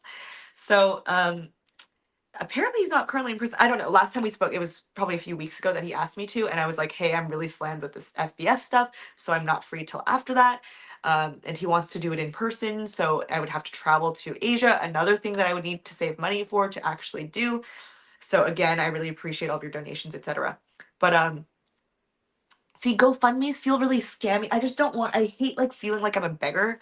Oh, thank you so much, Sword and Scale. I appreciate that. I really genuinely appreciate the super chats because it does help me to fund my independent coverage of these things. I don't call myself a journalist or a reporter, but I'm independently going and doing these interviews and trying to get these scoops and whatever. So, yeah, so Suzu could be coming up if I have enough money by then to fly to his location. I don't know if I should share his location. I don't know if it's a secret or not. But, um, yeah, so we were thinking maybe May, potentially. We'll see if he's still free or if he's still willing to do it, but he's the one who brought it up, and I thought that was kind of cool. I'm assembling a team. Yes, lack X. I'm assembling a team. Anyway, who will be waiting for Sam when he gets out? His parents will be gone. He'll be alone. I know that I know no one has sympathy for Sam, but like I've thought about that because his parents will be dead. His closest friends and best friends and former lover, Carol, like his best friends were the people he worked with and who testified against him at trial against him, and put him in prison, basically. I mean, like they cooperated with the government against him. So I that's crossed my mind. I'm like, who will you have when you get out? Honestly, I will always be kind to Sam Bankman-Fried. Sam has always been nothing but kind to me, and I'm gonna be honest. I can have a nice, cordial, friendly conversation with a criminal. I've already talked to several, and I'm collecting more criminals. I can be, I can consider a criminal a friend and not think that they're legally innocent and not agree with their actions and um, feel that they do deserve punishment and not condone the things they've done, but consider them a friend. If honestly, I'm kind of someone where I'm like, if you're good to me and you're nice to me and you're kind to me, I will be kind back to you. That's generally how I operate as a human being. Maybe that pisses some of you guys off. Maybe some of you guys are like, how could you be nice to someone who's a criminal? I am pretty much nice to anyone who's nice to me. Honestly, I would have been nice to the Mashinskis if they didn't begin to individually antagonize me. Like Chrissy Mashinsky began just insanely tweeting about me, making weird accusations about breaking into her home and uh, helping Sam Bankman-Fried bribe Chinese government officials. Like, that felt a little bit racist. But anyway, I have more of a problem with Chrissy because she's like personally antagonized me. But if she hadn't done that, I would be happy to have a normal, casual, sit down conversation with him and act like a normal human being, to be totally honest, even though I lost a lot of money to Alex Mashinsky and Celsius. But anyway, I'm just someone like, that's just how I operate as a person. Mario Labot, thank you so much for the super chat. Enjoy my nap. Thank you so much. I appreciate that. Suzu, not CZ. Yes, Suzu. But thank you so much, Mario. I appreciate it so much. Thank you. I know 4K is a box in New York City. As I should. Mhm. Dude, I would totally interview P. Diddy. Would. I'd be happy to branch out of the crypto niche. Like, what else do you guys want to see me talk about? Is there anything you want me to talk about? Yeah, Chrissy Mashinsky, wild. She fucking crazy. And honestly, before she started personally antagonizing me and posting weird shit like that, I would have been happy to see her in person, shake her hand, and have a normal, cordial conversation with her.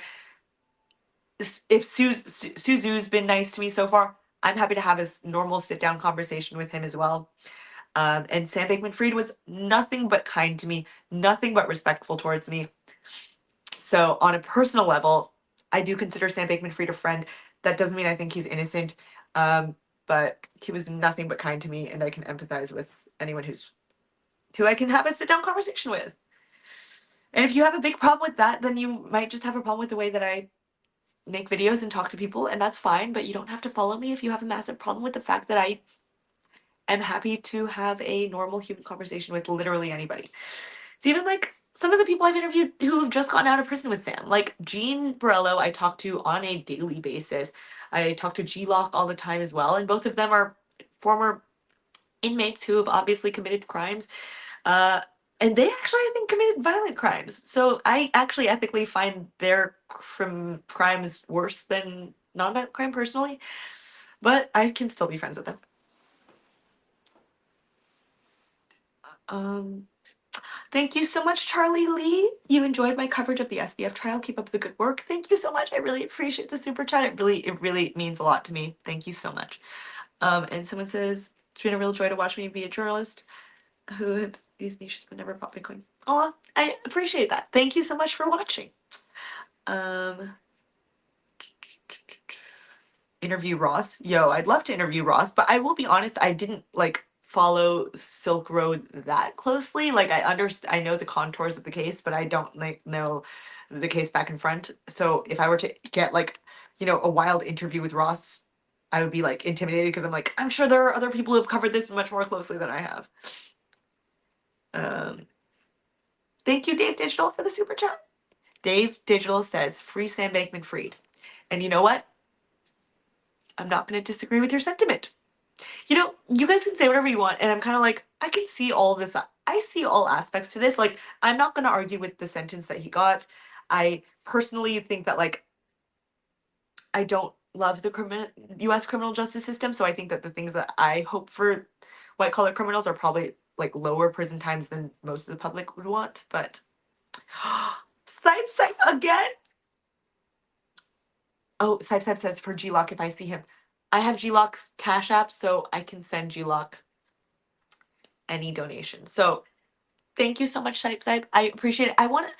This is actually helpful because I want to get G-Lock like maybe a used laptop or a tablet or something because he currently doesn't have a laptop or a tablet. So if anyone wants to send G-Lock money and just like label it for G-Lock, I can send G-Lock money. Or just put it towards buying him a tablet or something because he doesn't have a tablet or a laptop. And I just think that in today's day and age in 2024, I don't know how he's going to find legitimate work without having a computer or. So thank you. I thank you for donating to G-Lock. Oh, there's a lot of free Sam Bankmans here. A lot of free Sam Bankmans. Some F Sam Bankmans and some throw away the key Sam Bankmans, but a lot of free Sam Bankmans too. I've already gone over that they're going to put him in a low or a medium.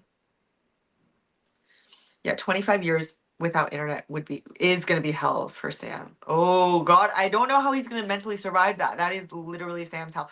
Sam really is not stuffy. Like when I visited him at his house,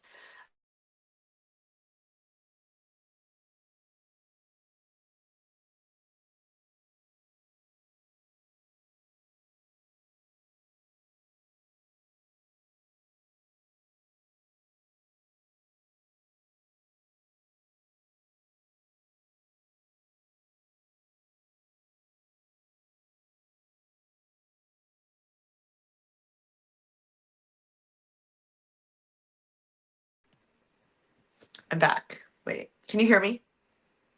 I got a phone call, so I don't know if it fucked up my sound. Is the sound gone? Fuck. Okay, hold on. Hold on. Is it better? Can you hear me now? Yay! Okay. Anyways, what were we talking about? Sorry, I just got a phone call. Well, because I don't know if anyone follows me on Twitter, you'll know that I got my phone stolen in New York a few days ago. Well, I was at a bar sitting at a bar where there was like outdoor tables, and I was chatting with a ton of people. We were all drinking. I went pee a few times. Anyway, at some point my phone was swiped off the table of the outdoor bar. Like it was outdoor, like on the street. So it was a table on the street. So someone just swiped my phone from the table, and I did the whole like lost my iPhone thing, and he didn't respond until I offered him a reward. So I met a random man. My phone was showing up at a park, so I went to that park, and then I just was frantically looking for my phone. I asked a bunch of random people. I met this nice random man who just stuck with me and helped me look for my phone for like over an hour. And then when we started offering him money, he returned the phone to me. But anyway, I got the phone returned. I had to pay the guy. He was apparently a crackhead because the guy that I was with gave tours of the park, and he was like, "Yeah, that guy's literally always in this park doing fucking crack." Anyway, wait, the sound isn't working? Is it still not working? It's back. Anyway, so my phone was stolen, but when it was returned to me, it's like this camera's smashed. So my cameras are all fucked up on the other side. So I need to get it fixed, or I need to get a replacement. Anyways, that's what that phone call was for. I don't know why I explained all that to you. That was so boring. Any final thoughts, questions, anything like that? Oh, Sam and I don't actually think we did lock eyes today. I don't even know if he saw me today. Hmm. But I saw him. Any final thoughts or questions, or anything you'd like me to do in the future? Any videos you'd like me to make in the future? Please leave them now, because your girl needs to take a nap and eat a normal meal. Actually, I literally haven't had a meal. Oh, thank you, Ron Coleman, for posting my video.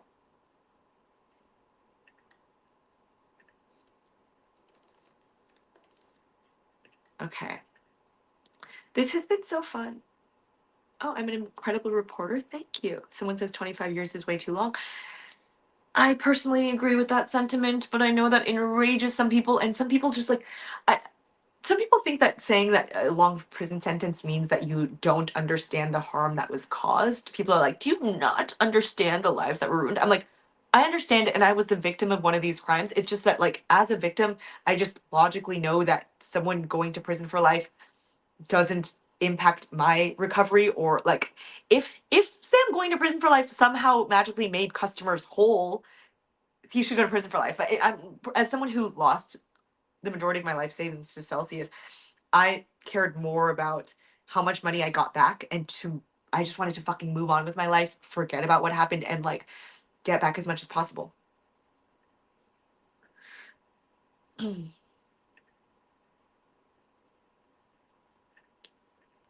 So anyway, when OnlyFans. Thank you, Dirk Wise. I'm a hardworking woman. It has been difficult. Did I lock eyes with SBF's parents? Yeah, I think Barb saw me and she kind of grimaced at me, and she was just like, she literally, but I also don't know if it was directed at me or the fact that like literally her son was getting sentenced to a length of prison time that she will not outlive. So she did glance at me, and then she was like, but like she was also doing that exact motion throughout the majority of the day. So I don't know if it was directed at me, but she definitely saw me because I was literally sitting right behind her, like in, and it wasn't like right behind her to where she'd have to turn her head. I was in the row behind her in like visible, just like if she just turned her head a little bit, she sees me. So I literally, as soon as I sat there, I was like, oh, I'm way too close to Barb. This is really uncomfortable. I'm way too close to Barb. I don't want to be this close to Barb. But yeah, so she definitely saw me.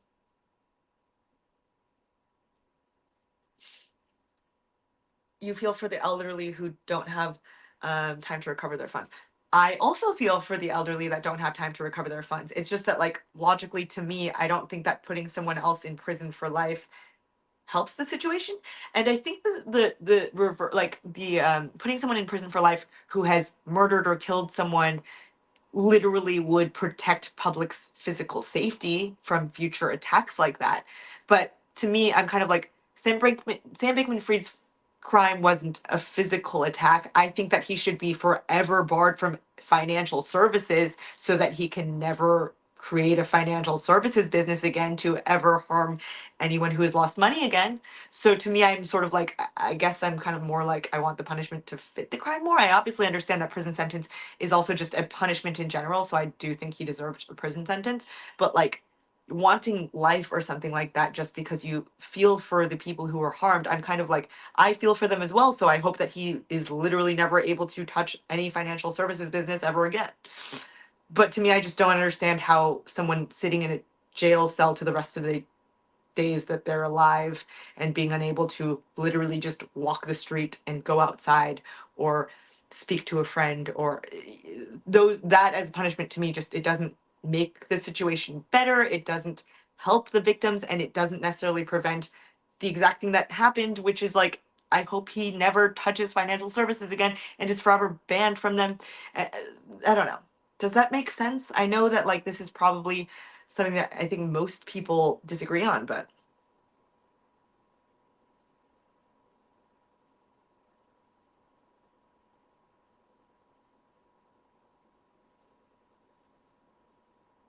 is Crip Mac out? Who's that?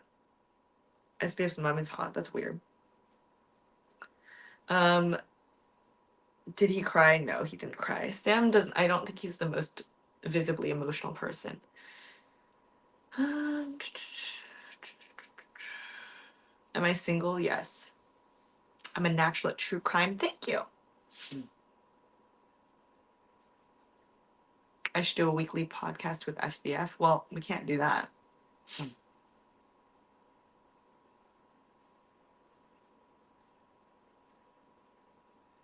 He'll be out in like some of you are literally retarded. Like this is like the kind of commenter who was like, Sam's gonna get out of this scot-free because he donated to Republicans. Like this kind of commenter is just like, I think you're literally retarded. In case you haven't heard me repeat this multiple fucking times already, he was sentenced to 25 years. There is no parole in the federal system. The most he can get off is 15% for good time. So he will have to serve at least 21 years. I don't understand how like some people are like this fucking retarded. Anyway, and also I called you retarded. Feel free to fucking unsubscribe. I literally don't give a shit. Just some people who like just lack just basic I was gonna say critical thinking ability, but this isn't critical thinking ability. Just basic ability to digest simple information. I don't like want you to follow me. I'm just kind of like you need to watch like PBS or something. Okay, seems like more of sending a message to deter. The deterrent angle is the one aspect I understand the most. So that's why I've never argued for zero prison time. Because obviously if I took what I said to the extreme, I would be arguing for only a ban on financial services, on participating in financial services, and no prison time. But I've never argued for no prison time. So I do think there should be a prison sentence as a deterrent. I just personally don't think life is necessary as a deterrent. Personally. And when people make the Madoff comparison, I'm kind of like, Madoff served 12 years of his 150-year sentence. Like, I don't think that anyone actually expected him to serve 150 years. So I do think that's like not a fair comparison to compare like what Sam got to Madoff. Madoff literally served 12 years. You can look it up.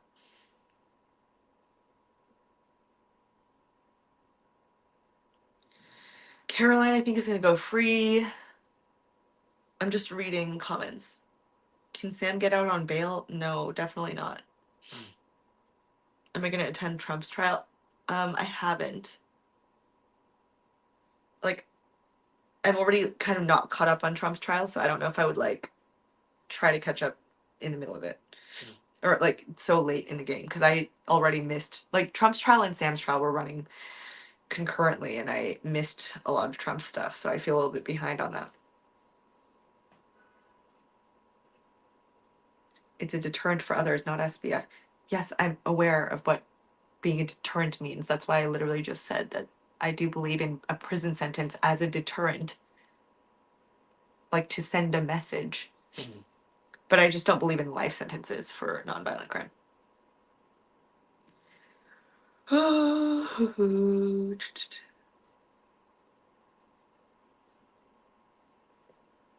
I keep saying that. Oh, can I visit him? I hope he lets me visit him. I don't know where we stand right now. Sometimes we get into rocky territory because he doesn't love all the things I say about him. I don't think he loved my trial coverage of him.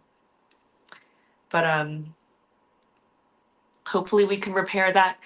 I guess now that sentencing's over, it's not like I can really hurt him at this point. So yes, we have been in contact via email.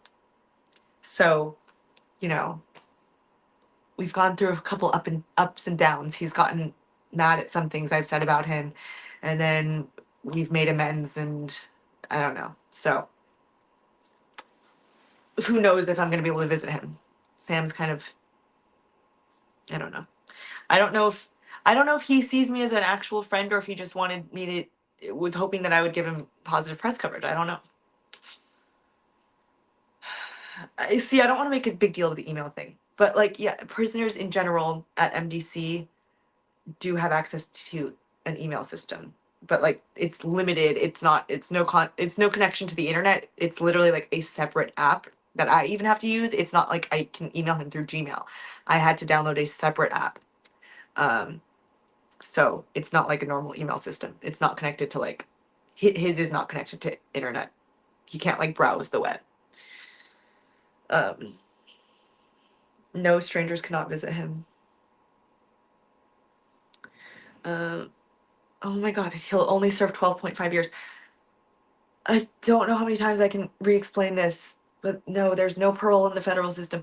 I don't know. Should I just ignore all the comments of the people who like just don't seem to like listen, or like benefit of the doubt, maybe you just joined, but I'm just like the people who feel so sure, they're like, Sam's only gonna serve 8 years. Sam's only gonna serve 12 years. I'm just like, the balls on you to feel so certain in that statement is just like wild to me when it seems like you haven't even looked up how federal parole, if there's federal parole. You don't seem to know if there's federal parole or not because there's not. So like the fact that some people come with like exact numbers of what they think Sam is gonna serve, I'm like, maybe you should Google how sentencing works first. I don't know.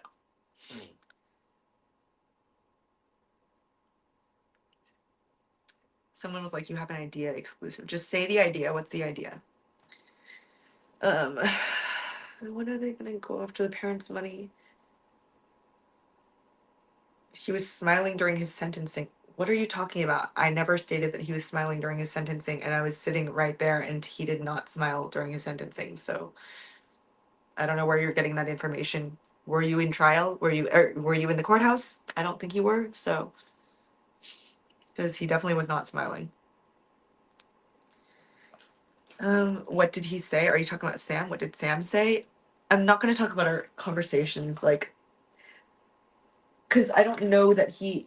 It's kind of like the Kelsey Piper interview where he thought he was just having a normal conversation, and then it got blasted online. You know what I mean? I don't ethically feel comfortable. Like, even if he doesn't say off the record for an email, I don't really feel comfortable, like, pulling a Kelsey Piper if I'm just having a conversation with someone and then, like, sharing it. So I'm not going to talk about the content of our conversations. Podcasts weekly. Yeah. What do you guys want me to talk about in a podcast, though? I'm just touching my hair because, like, it feels weird from being in the rain all day. So I don't know. I'm touching my hair. Um, anyway, any final questions? Any final requests for things you'd like me to do in the future? Any videos you'd like me to make? Any topics you're interested in with him? No, in what world do you think I can do a podcast with someone who's incarcerated right now? I also don't think he's gonna give me like an exclusive interview right now. We have had some. He hasn't loved everything I've said about him online, I will say. Okay, so I don't think that he's gonna be hopping on to the idea of us doing something together. Okay, so stop with that prospect. But other things, you have other ideas. Interview Caroline. I've never spoken to Caroline, but I feel like I've talked a lot of shit about her and said that I don't think she should get let off scot-free, so don't think she'd want to do an interview with me. Most likely. Ted Bundy was interviewed in jail. I know. I'm saying that Sam hasn't loved a lot of my trial coverage, so I don't think he's going to want to do an interview with me after my trial coverage, is what I'm saying. Go on Coffeezilla. I literally have already said multiple times that I literally just spoke to Coffeezilla right before this, so he'll post something on his. I think it might be on Voidzilla. I'm not sure, but he'll post something. Oh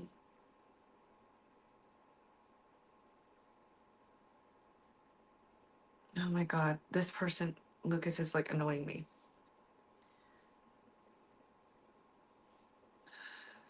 Do I think it will be a Netflix movie soon? I think that Michael Lewis's book sold to like Amazon or something, so there will be a movie. Oh, thank you, Francois. That is very sweet. I would appreciate that. Thank you so much. Skincare routine vlog. Oh, I can do that. Easy. Did he lose more weight when I saw him? He was so skinny. His arms were like stick-like. He looked so skinny today. It was kind of sad to see. And he was wearing, so if you want to hear a full description of what he was wearing, it's in my most recent G-Lock interview because it was the same as we discussed in that G-Lock interview. But he was wearing prison tans, which literally look like a potato sack. It looks like you're wearing a potato sack. And he had ankle shackles, and I don't know, it was really sad.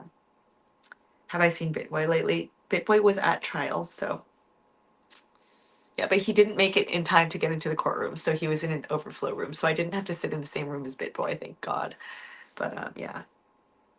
Yeah, my arms are little sticks too, but I'm a female. I feel like as a man, you should have a little bit of muscle or meat. Okay, I'm really fucking hungry. I haven't actually eaten a meal today. Other than like, I think the last thing I ate was a bite of someone's bacon, egg, and cheese, but prior to that, I just ate a bar of chocolate. So I'm really fucking hungry and I haven't slept. Um, I can't believe I've been doing this live stream for almost 2 hours. Wow, that's dedication, guys. Um, If you are interested in donating to me, my donation links are in the description box. I will also leave them right here. My Cash App. Also, I'm not trying to pressure you into donating. I'm just saying if if you've enjoyed my coverage and you'd like to send a donation, then I'm just leaving some links if you'd like. Um, I've really enjoyed covering this trial. If you have more questions about Sam, or you can always DM me on Twitter if you have ideas for things you think I should do, or comment on one of my community posts and just say you have an idea. Or I should think of a better way to collect ideas or something like that, you know? But thank you, Tracy F, for enjoying my coverage. I appreciate that. But yeah, I need to think of other things to cover now because this is coming to a close. I mean, there are some videos I might do on like the steps from here, where he ends up, what his prison might be like, etc. But yeah, I mean, he's been sentenced now, so I feel like that was one of the final chapters of this. Yeah, I am hangry. I'm very hungry. I haven't eaten so much today.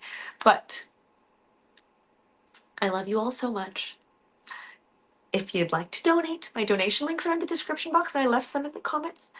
And I love you. And if you have ideas, let me know. I've said this like 8 times already. I'm a fun interviewer. You'd watch me interview almost anyone. That's a really nice compliment because I personally like enjoy doing interviews more than I enjoy like memorizing things to make a YouTube video about. So I appreciate that. Thank you. Okay, gotta eat a good meal. I love you people. If anyone wants to donate to me, links in description. And I love you so much. I love you. Thank you for watching. I'm so sleepy. I need sleep, yeah. Oh, thank you for complimenting my interviewing because I don't feel particularly good at it, but I feel like I'm just like having normal conversations with people and I don't think I'm like skilled at interviewing. I'm just kind of like, let's just sit down and have a chat. But I appreciate that so much. Thank you so much, P. Morton, for the super chat. I love you. Shout out. Did SBF cry? No. Yeah, I need to sleep for like 24 hours because it's been like over 48 hours since I've fallen asleep. Okay, love you. Goodbye, my sweet little nuggets. I love you so much.